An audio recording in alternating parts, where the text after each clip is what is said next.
Hi everyone, Dr. Suneel Dhand, internal medicine physician. Welcome to another video. This is an important video, especially for somebody over the age of 65, and you may well be over the age of 65, but if you know somebody over the age of 65, please share this video with them because I'm going to go over a 10-point checklist. This is going to be a tea with Dr. Dhand format video. I've got my cup of tea here. Hopefully you have a cup of tea or coffee as well. My tea, as always, has Indian spices in it. Absolutely delicious. Nice and relaxing. And the reason why I am very into this particular topic, I make lots of videos. Well, firstly, I feel very passionately that a lot of people over the age of 65 are not hitting the right metrics in terms of being healthy well into old age. I have a lot of family in this age range, and a lot of the patients that I see in the hospital are over the age of 65. And let me be quite frank here, because I do believe that there are huge segments of the establishment that view people over the age of 65 as a big profit center. They want as many people as possible to be in the medical industrial complex, on the treadmill, on as many medications as possible. And sadly, a lot of people over the age of 65 do fall off the wagon with regards to their health. And it's so very sad because as a doctor who is very much into metabolic health, and I'm all in on doing anything natural possible at any age to improve one's health, it really pains me that so many people over the age of 65, when the body really does need even more natural solutions, are not hitting the right metrics. And it doesn't help at all when you have a medical establishment that doesn't really emphasize these points at all. Now, of course, everybody over the age of 65 is very different. There's no hard and fast cutoff. We use age 65 a lot in medical videos, but you can have 85-year-olds who look like they're 65, and conversely, you can have 65-year-olds who look like they are 85. And these are all things that I would be doing if I was 65, when I'm 65, when I'm 64, should I say. They don't make music like that anymore. When I'm 64 by the Beatles, that song just went through my head. So again, most people over the age of 65 don't hit these metrics. So I've made some notes here, and let's start off. Number one, move enough. Simply move. And by that, I mean start with walking. Yes, simply walking. Thomas Jefferson, one of the founding fathers, great president, what was he, the third or fourth president of the United States, once said that he had observed lots of people and he had never observed anybody who was walking a lot, who was a big walker, who wasn't extremely healthy. And that's very true. Think about that in your own life. People who walk a lot are usually very healthy. Difficult to say whether healthy people already walk or whether it's the other way around. People who are unhealthy stop walking. But I definitely believe that the more you try to walk, the more healthier you will be. So again, I'm not a big fan of any arbitrary cutoff, but at least get your 10,000 steps in every day, bare minimum. I prefer way more than that. And nowadays, it's easy to monitor how many steps you have. You can get an app on your phone. You can get another device, a little tracker device, usually only a few dollars that you can get, which will basically measure how many steps you walk every day. Walk, walk, walk. Do not become sedentary. So many people over the age of 65, especially after they retire, simply stop walking, and we underestimate how much this very basic thing will do for our health. Walk at every opportunity. Walk while you're talking to people on the phone. Walk after meals. That's a big one. Really good for improving insulin sensitivity. Go out for long walks, ideally outdoors, but do not forget to simply keep moving. Okay. Number two, learn something new. It is a complete fallacy that as anybody gets older, they can't keep on learning new things. The brain is amazing. It exhibits something called neuroplasticity, which means new neurons can form all the time. And there have been fascinating research studies into older people who are always learning new things, and they can ward off a lot of the effects of aging, including memory and cognitive decline. So if you're over the age of 65, especially if you're retired and have a bit more time, learn something new. Could be anything, could be a musical instrument, could be a new language, but it must be something which is new. Even learn a new board game, a new card game, but it should be something where you are training your neurons to do something that they haven't done before. I would really advise you to do that. Again, it can't be something that you're used to doing, even if it's a quiz that you know how to do. It must be something which is new.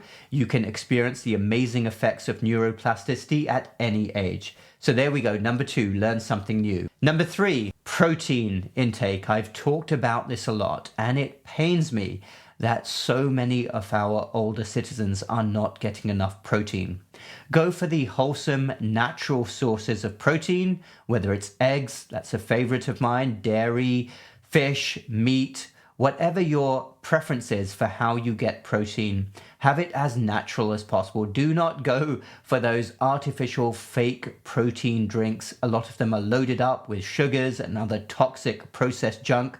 We give a lot of these actually to people in the hospital. It's so very sad. People should be eating natural, wholesome protein as long as they can. How much protein should you be eating? Well, a minimum of 1 gram per kilogram. A lot of you probably think in terms of pounds. I had this comment last time. So 1 kilogram is 2.2 pounds. So however much you weigh in pounds, divide that by 2.2 and you will come to a number. And that's your bare minimum. As long as there's no contraindications, you should actually be eating closer to 1.5 grams per kilogram of protein a day. Protein, of course, everybody knows, keeps you strong, keeps your muscles strong. And it also helps with many other things, including improving satiety. It helps you to feel more full. And while you're eating protein, you're usually not eating some of the more less than good foods for your health, like carbohydrates. So every single meal, if you can, think half the plate protein. Have protein as a snack. A Greek yogurt is a great snack. One of my favorite snacks. Usually put some other things like blueberries and nuts in it as well. Almonds, walnuts. Go for as much protein as you can during the day. And please remember to get at least the minimal amount. Most people out there over the age of 65 are not even hitting, I would say, 2/3 of their ideal amount of protein every day. Should you have a protein supplement powder? Well, I'm okay with protein supplement powders. There's some very good ones out there which are much more pure. They're unprocessed. They aren't loaded up with sugar. You can have them with different flavors, vanilla, chocolate, etc. Just be careful where you get them from. Okay, so that's protein intake, number 3. Let's see, number 4. Maximize antioxidants. I'm a huge fan of antioxidants. What are antioxidants? Well, they are the substances which help to neutralize free radicals within your body. Free radicals are produced during chemical reactions. It's a normal process or set of processes which is always occurring within your body. These free radicals are produced, and the problem with free radicals is that when you have excess amounts of free radicals, they are very damaging to the body. So they're implicated in inflammation, various other undesirable disease-causing processes, and also aging. So antioxidants help to neutralize those free radicals. What are some great sources of antioxidants? Well, generally, the very colorful fruits and vegetables. Again, those of you who watch me regularly know that my absolute favorite is blueberries. Fresh, organic, wild blueberries. In fact, statistics show that 1 serving of blueberries, like half a cup to a cup, will contain more antioxidants than 5 whole servings of fruits and vegetables. They are loaded up with polyphenols and they are very good for you, according to the research. I consider fresh blueberries to be my daily medicine. On that note, let me have my sip of tea here. Okay.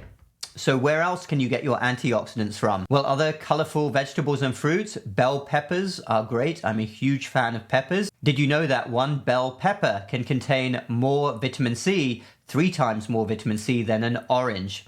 So I really like my peppers. I have them in lots of different foods, but many different vegetables and fruits out there. Remember, the natural antioxidants, vitamins, are A, C, and E. And even away from fruits and vegetables, there are lots of other anti-inflammation, antioxidant substances out there. Look no further than many spices, turmeric. Those of you who watch me regularly know that I'm a huge fan of turmeric. While we're on the subject, behind me here, I know many of you have already tried these and we've got some great feedback so far. A lot of you are already familiar with the unique supplement that I created containing turmeric, ginger, neem, black pepper, ajwain. This here, by the way, is our newly released vitamin D supplement. The cap is off because I just took one. If anyone is interested in learning more about these supplements, please check them out in the link down below. We are made in the USA and we work with a veteran-owned factory. And of course, I do think that these supplements are amazing because I formulated them myself and I really believe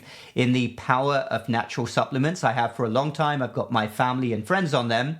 But the bottom line is that no matter where you get your antioxidants from, whether it's from food, whether it's from a supplement, make sure that you get the right amount of antioxidants for yourself, and obviously make sure that anything suits you and you have to like a particular food and enjoy eating it. I really enjoy eating blueberries and red peppers, and I try to maximize the amount of antioxidants in my diet, and I especially encourage everybody I know over the age of 65 to do the same. Okay, so that's number 4, maximize antioxidants. Let's see what we've got next here. Number 5, balance exercises. Super important. So this isn't the same as simply walking. I want you to think very carefully about having good balance and posture.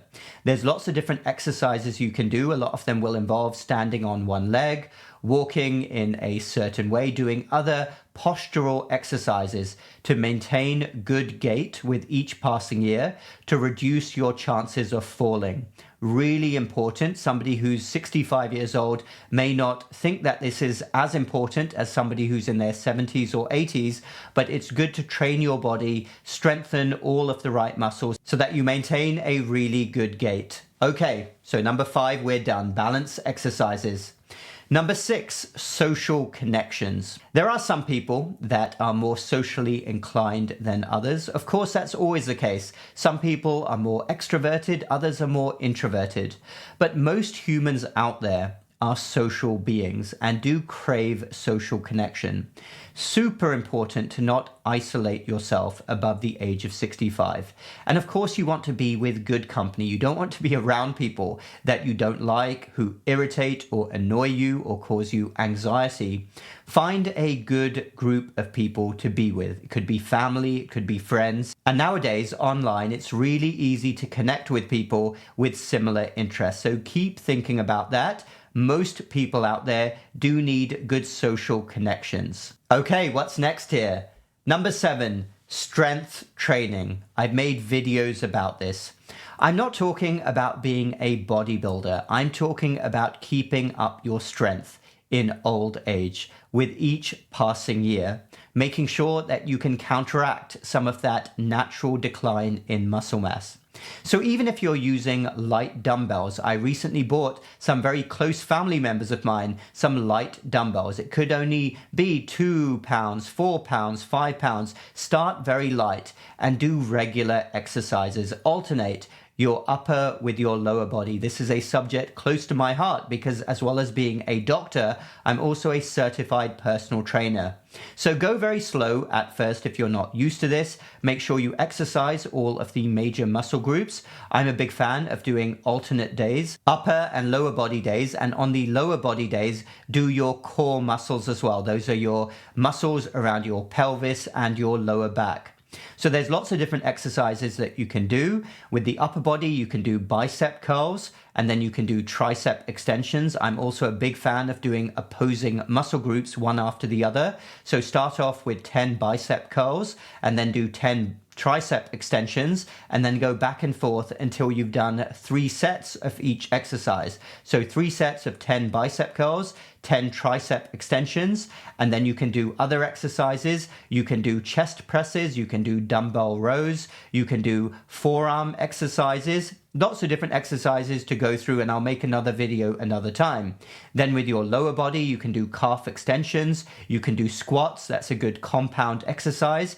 You can do Romanian deadlifts, that's not as extreme or as intimidating as it sounds. You can do lunges at a level which is appropriate for you. And then you can do some good core exercises. You can do planks, you can do sit-ups. So many out there. A lot of this information is available online, and there's lots of videos out there as well, specifically tailored for over 65s. But I want you to try to keep your muscles as strong as possible. Ideally, every day do something, but if you can't do every day, do 30 minutes 3 times a week at least. but please try to work this up over time. The more you do, the better, and it does not mean becoming a bodybuilder. Okay, what do we have next? Number 8, de-escalating your medications. This is a good one, and this is something that I am really big on. So, it pains me. It really does to see the medication lists that some of our senior citizens are on. I think it's an absolute disgrace.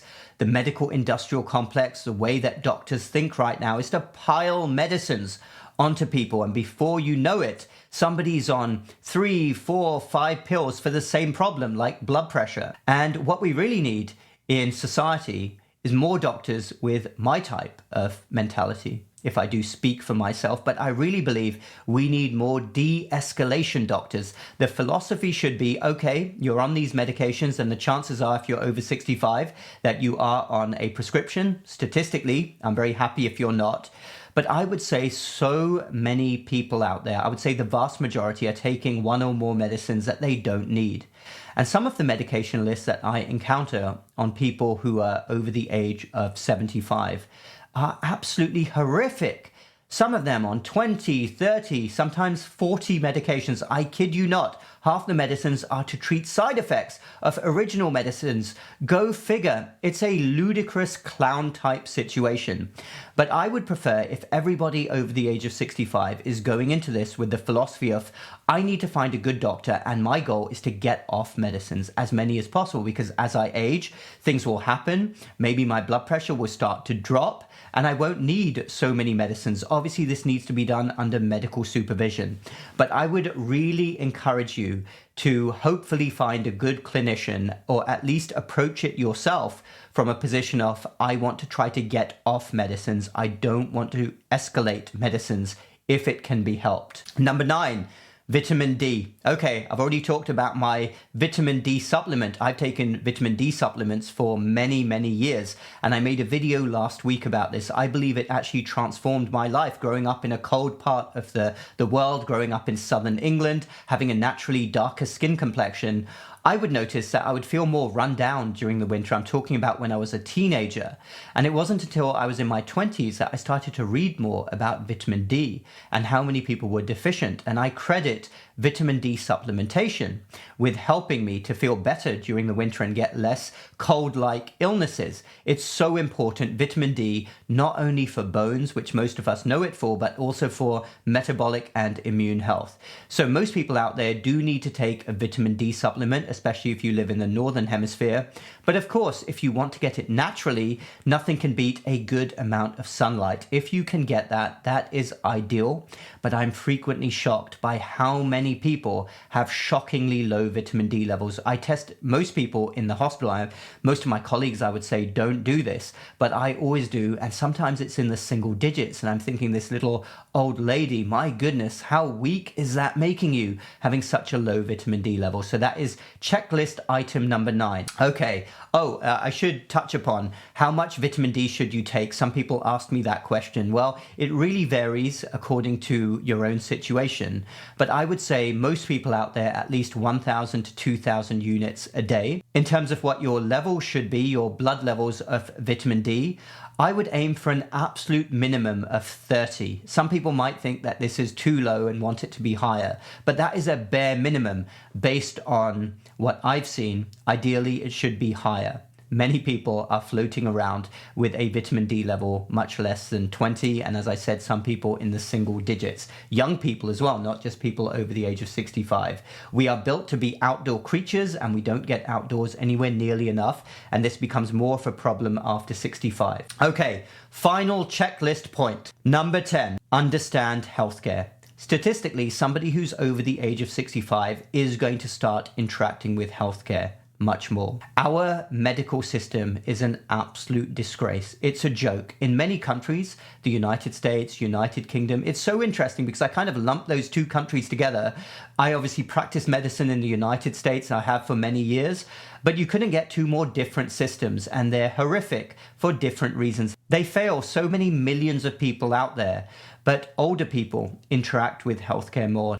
And I would really encourage you to familiarize yourself completely with the system.